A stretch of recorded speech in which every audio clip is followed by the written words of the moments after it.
I'm going to review some of the qualifications for you to be involved in this study. You must be between the ages of 18 and 65. And you must have been diagnosed with chronic or major recurrent symptoms of depression.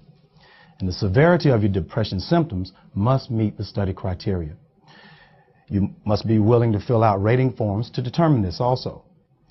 You must be willing to abstain from alcohol for the duration of the study. Now, you cannot participate if you have serious medical illness, such as diabetes or hypertension. Now, a physical exam will help us rule out those conditions. Also, if you become pregnant or are breastfeeding, or you're taking certain medications that might interact with the study medications, you cannot participate also. Now, we're going to review all of your medications, and you will also be ineligible if you have a history of drug and or alcohol abuse. I understand.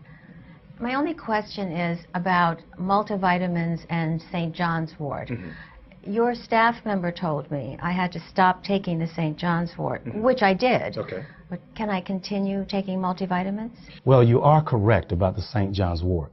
It might interfere with your response to the study medication, but you can continue to take the multivitamin. Now, this is a 10-week outpatient study. In the first 2 weeks of the study, we're going to perform some medical and psychological screening tests to determine whether you meet the qualifications that we just discussed. If you are eligible, we'll gradually take you off your current medications over a 2-week period. And then the next phase of the study will then last 8 weeks, during which time you'll either be on compound X or the placebo. At the end of the 10-week study, we're going to have a conversation with you about what happens next, which may include time-limited standard clinical treatment as you transition your care back to the community. What happens if my depression gets really bad during the study? Well, this is a double-blind study, and only the pharmacist will know which pill you are receiving.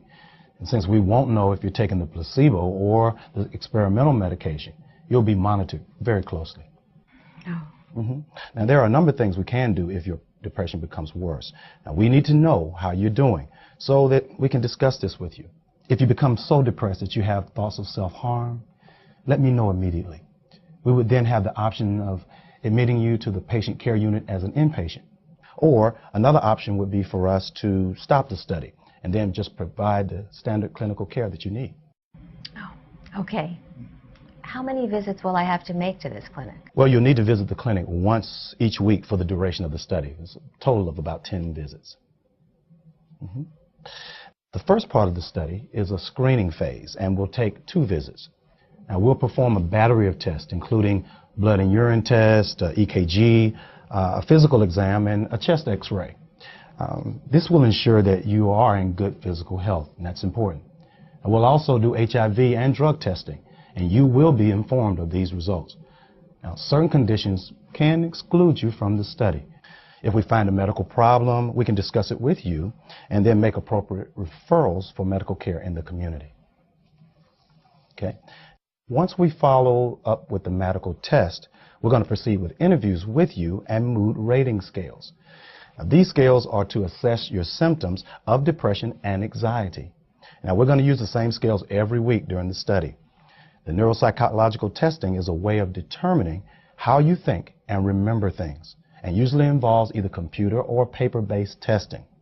Do you have any questions about the procedures that I've mentioned so far? Yes. Can you tell me how much of my blood will be drawn? Oh, certainly, certainly. We're going to be taking probably about 2 tablespoons during the screening visits.